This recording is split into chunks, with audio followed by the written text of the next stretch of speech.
Bismillahirrahmanirrahim. Assalamualaikum warahmatullahi wabarakatuh. Perkenalkan, saya Rifa Ade Rahma dengan NIM 0559495522 dari program studi Sistem Informasi UPBJJ Pada. Saat ini saya izin menjelaskan terkait dengan tugas pertama mata kuliah pemrograman berbasis web. Di tugas ini, kami diminta untuk membuat sebuah aplikasi website sederhana untuk pemesanan bahan ajar, di mana kita fokuskan di sini kepada front end tanpa menggunakan back end dan data yang disediakan sudah terdapat di lampirkan data.js. Di sini ada halaman web yang dibuat, yaitu yang pertama terkait dengan halaman login. Pada halaman login ini diinputkan email password, ada login, ada permintaan pop-up apabila ada kesalahan, lupa password, dan daftar. Pada halaman dashboard itu kita diminta untuk membuat menu utama yang berisi informasi bahan ajar, tracking pengiriman, laporan, monitoring rekap, dan history, serta ada tambahan grading berdasarkan waktu. Yang ketiga itu ada halaman tracking. Pada halaman ini terdapat nanti nomor delivery order dan informasi pengiriman. Terakhir itu ada halaman stok yang menampilkan data yang terdapat pada data.js yang dilampirkan, serta fitur untuk penambahan tambahan stok baru.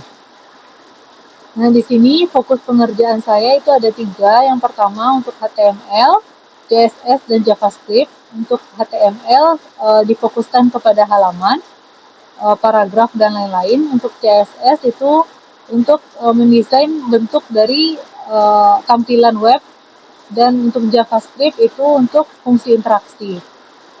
Nah, di sini aplikasi yang saya gunakan ada 2, yaitu XAMPP. XAMPP ini digunakan untuk menjalankan web hosting agar saya bisa hosting di localhost. Sedangkan untuk aplikasi editornya saya menggunakan Visual Studio Code. Di sini saya izin menjelaskan untuk XAMPP-nya, dia tersedia di htdocs, Cita Praktik. Nah, di sini ada beberapa file yang saya buat, yaitu ada tracking HTML, stok HTML, index HTML, dashboard HTML. Di dalam JS itu ada data.js yang dilampirkan, ada script.js. Selanjutnya ada image yang juga dilampirkan, CSS, ya, di dalamnya berupa style CSS, dan juga ada aset. Asetnya berisi logo UT.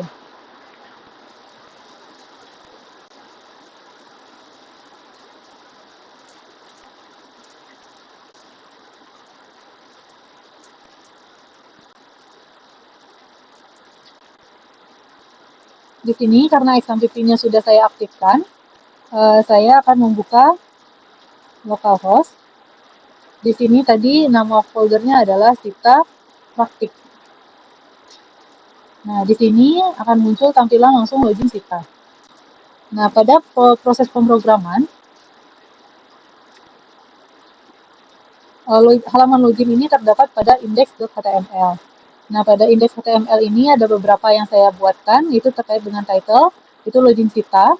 Nah, di sini saya menggunakan file CSS-nya itu ada 2. Yang pertama CSS yang sudah saya buat, dan ada juga tambahan Tailwind CSS. Nah, di sini saya fungsikan untuk memudahkan dalam pemrograman ke depannya. Nah, di sini saya ada beberapa ini terkait dengan tambahan di dalamnya, yaitu pertama custom alert.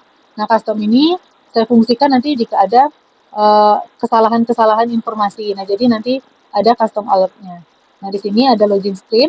Pada login screen ini terdapat aset logo ini, dan ada tulisan Cita dan sistem pemesanan distribusi bahan ajar UT. Nah, di sini ada login form, ada email, dan ada password. Nah, di sini saya tetapkan bentuk ininya yaitu seperti ini. Nah, di sini untuk submit-nya itu tulisannya masuk ke sistem. Nah, di sini ada full, maksudnya itu gambarnya ini untuk buttonnya ini full, dan PostgreSQL-nya itu sudah saya tetapkan di CSS itu warnanya seperti ini. PostgreSQL. Nah, selanjutnya di sini itu ada open modal. Nah, saya menggunakan JS script untuk open modal. Nah, di sini ada lupa password dan ada register. Nah, ini untuk JS-nya kita lihat dulu. Open modal ini saya menggunakan get element by ID, di sini ada flex. Nah, apa fungsinya flex ini? Yaitu untuk memudahkan saya nanti ketika ada seperti ini, itu ada jarak di sini. Nah, di sini dimudahkan dengan menggunakan flex. Nah, di sini baru saya masuk kepada modal. Modalnya itu untuk lupa password. Ketika saya klik lupa password, nah di sini akan muncul pop-up. Nah, salah satunya itu misalnya kita coba membuat Rina.id, misalnya seperti ini. Nah, di sini link reset password telah masuk. Nah, ini saya menggunakan alert. Nah, alert itu yang tadi sudah di atas. Nah, untuk lupa password itu pun ada JS-nya. Ini untuk login, ini untuk logout nanti di dalam. Nah, ini ada lupa password. Nah, di sini ada show alert email harus diisi. Misalnya ketika kita tidak memasukkan ini, nah akan muncul alert yang menyatakan email harus diisi. Nah, untuk daftar pun seperti itu. Selanjutnya kita akan masuk ke kita coba login berdasarkan data di sini. Di data kita ada Rina, ada Agus. Nah, di sini kita akan coba Rina. Nah, untuk tampilan pertama berdasarkan tugas, yaitu menampilkan halaman dashboard. Di dashboard ini ada menu utama dan ada greeting. Nah, menu utamanya itu adalah dashboard. Saya tambahkan dashboard. Ini ada informasi bahan ajar, tracking, laporan. Laporan itu terdiri dari monitoring DO dan rekap bahan ajar serta histori. Nah, di sini ada greeting, selamat malam. Nah, di sini saya lihat kembali untuk dashboard HTML karena kita sudah pindah loginnya, berarti kita masuk ke dashboard HTML. Nah, di dashboard HTML ini kita juga gunakan flex supaya bisa untuk memberi spasi antar menu. Nah, di sini saya juga tambahkan logo dan tulisan Sita. Nah, di sini pada menu button itu saya arahkan ketika diklik dashboard, kita akan mengarahkan ke dashboard HTML. Nah, ketika saya klik informasi bahan ajar, akan diarahkan ke stok HTML. Ketika tracking HTML, seperti itu. Dan untuk CSS-nya,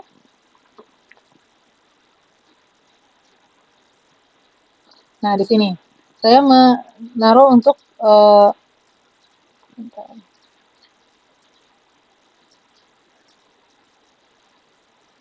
Oke, untuk menu button.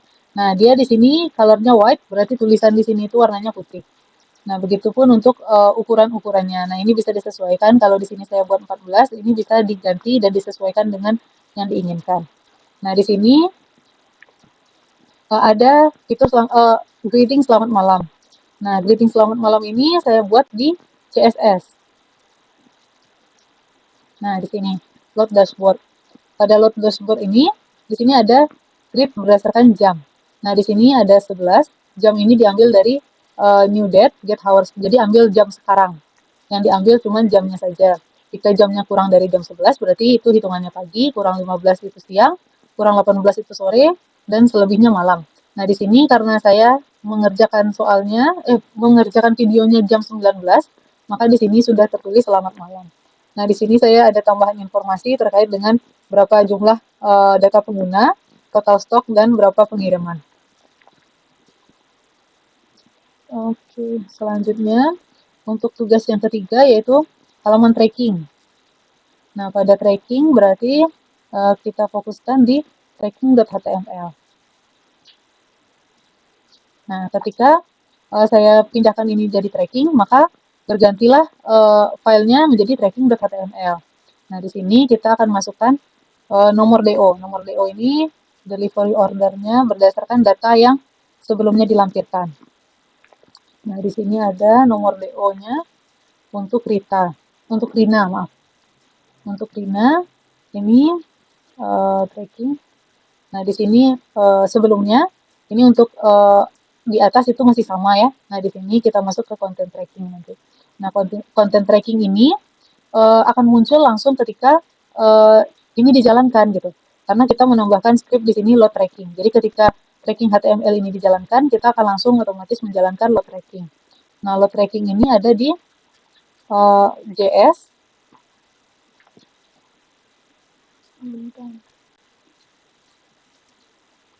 Nah, ini load tracking. Nah, load tracking ini untuk yang pertama itu untuk membuat tulisan tracking ini dan masukkan nomor DO. Nah, ini untuk di sini. Nah, nanti hasilnya akan dilakukan. Nah, di sini akan cek tracking. Nah, di dalam hasil tracking ini nanti akan dimasukkan cek tracking yang sebelumnya. Nah, di sini cek tracking, kita masukkan NoDO. NoDO ini kita ambil dari nomor yang diinputkan sebelumnya. Nah, untuk data, ini kita akan ngambil data trackingnya. Nah, jika itu ada, jika nomor DO-nya itu ada, maka akan masuk ke uh, jika misalnya DO-nya ada, berarti uh, kalau misalnya salah, berarti data tidak ditemukan. Tapi kalau misalnya benar, itu maka masukkan nomor DO terlebih dahulu. Itu berupa, coba kita tes. Nah, masukkan nomor DO terlebih dahulu. Nah, ini berupa informasinya. Nah, ini misalnya kita masukkan lagi. Nah, di sini akan ditampilkan. Nah, di sini pertama akan ada warna pewarnaan. Nah, di sini ada nama, data status, ekspedisi, dan lain-lain. Nah, ini sebagai data awalnya. Nah, selanjutnya untuk perjalanan paket, ini nanti akan ada timeline HTML. Nah, ini nanti akan ada disesuaikan dengan timeline-nya. Timeline yang ada di data.js. Selanjutnya, untuk tugasnya yaitu halaman stok. Nah, pada halaman stok itu saya masukkan di informasi bahan ajar. Nah, informasi bahan ajar ketika diklik dia akan masuk ke stok HTML. Berarti kita akan bahas selanjutnya stok HTML.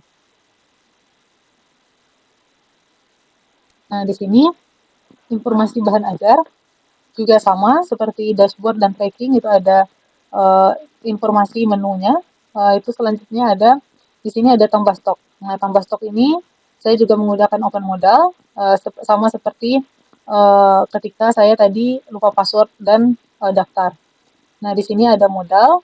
Nah, modal di sini akan ada beberapa konten. Ini informasi, ini judulnya. Nah, di sini akan ada form container. Ini ada pengantar ilmu komunikasi dan lain-lain. Ini disesuaikan dan diambil gambarnya dari image yang sebelumnya sudah dilampirkan. Nah, di sini ketika misalnya saya klik tambah, nah ini sama seperti ketika saya inputkan registrasi dan lain-lain. Nah, ini bisa diisi. Misalnya kita isi data tes, misalnya PMP, edisi 1, jumlah stoknya 20, lokasi, Padang, misalnya kita kosongkan aja. Nah, di sini akan ditambahkan data baru. Nah, di sini akan ada konten stok. Nah, di sini juga ada detail modal. Nah, ini detail modal ini ketika kita klik. Nah, mungkin sebelum itu kita akan membahas terkait dengan load stock. Load stock itu ada di script.js.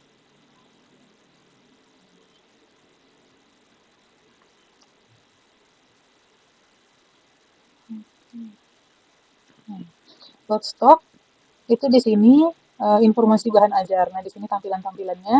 Nah, di sini data bahan ajar kita buatkan menjadi item dan indeksnya. Nah, di sini akan ada pewarnaan saya buat itu warna hijau, merah, dan kuning. Nah, jika stoknya itu lebih dari 300, maka statusnya hijau. Ketika misalnya dia kurang dari 300 itu kuning, dan kurang dari 100 itu merah.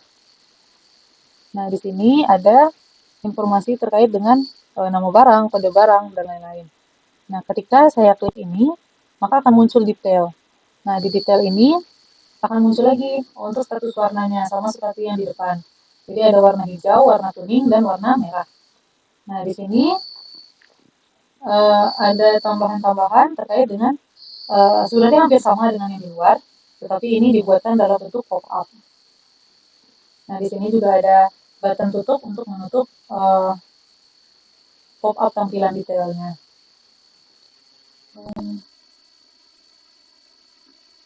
Oke, mungkin kalau misalnya untuk tugasnya itu terkait dengan dashboard, informasi bahan ajar, dan tracking.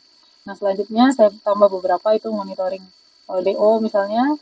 Monitoring ini memang nggak saya buatkan file khusus, jadi hanya saya tambahkan di bagian JS. Jadi tadi untuk misalnya stok tadi, ketika button monitoringnya diklik, maka kita akan langsung akan menjalankan load monitoring yang ada di JS. Ketika rekap yang diklik, maka akan langsung muncul ke load rekap. Begitupun dengan history. Nah, di sini mungkin tidak akan terlalu panjang. Nah, ini misalnya terkait dengan monitoring itu saya buatkan seperti ini saja informasinya. Itu terkait dengan status data tracking, nama ekspedisi. Nah, sedangkan untuk rekap bahan ajar, nah ini menyesuaikan dengan data kita yang sebelumnya. Nah, data tes ini sebenarnya tidak akan bertahan lama. Ini kenapa masih ada? Karena kita masih berjalan di stok HTML tadi. Tapi kalau misalnya kita refresh, maka data ini akan hilang karena kita sekarang fokusnya hanya menggunakan data yang ada di data.js. Tapi kalau misalnya kita sudah menggunakan database, baru data yang diinputkan akan masuk sesuai dengan data yang kita inginkan. Nah, sedangkan untuk history, ini gambaran ininya saja. Load history seperti ini. Nah, di sini ada button terakhir yaitu button keluar. Nah, button keluar ini ketika saya klik, maka akan langsung muncul ke menu index.html atau halaman login. Nah, di sini ada beberapa hal juga di dalam script ini yang saya tetapkan. Yang pertama yaitu terkait dengan get container ini karena kontainer saya beda-beda untuk stok tracking the dashboard. Jadi saya buatkan script tersendiri, jadi get container. Jadi ketika saya ingin menjalankan, ini fokusnya sebenarnya untuk menjalankan menjalankan untuk bagian yang laporan dan history. Kalau untuk yang lainnya itu tidak digunakan untuk get kontainernya. Ini untuk tambah stok. Nah, mungkin terakhir kita cobakan untuk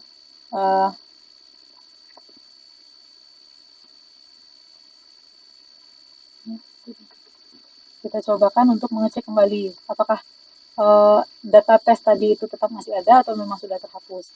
Nah, di sini kita lihat kalau misalnya data tes tadi itu sudah terhapus gitu karena memang data itu disimpannya dummy sementara aja gitu.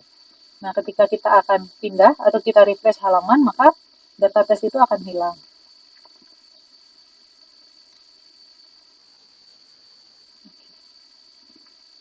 Oke, mungkin sekian dari saya. Mohon maaf apabila ada kekurangan dan saya menerima jika ada teman-teman atau Bapak, Ibu yang memberikan tanggapan dan informasi terkait dengan tugas saya untuk berkembang ke depannya. Terlebih terkurangnya, saya ucapkan terima kasih dan mohon maaf. Assalamualaikum warahmatullahi wabarakatuh.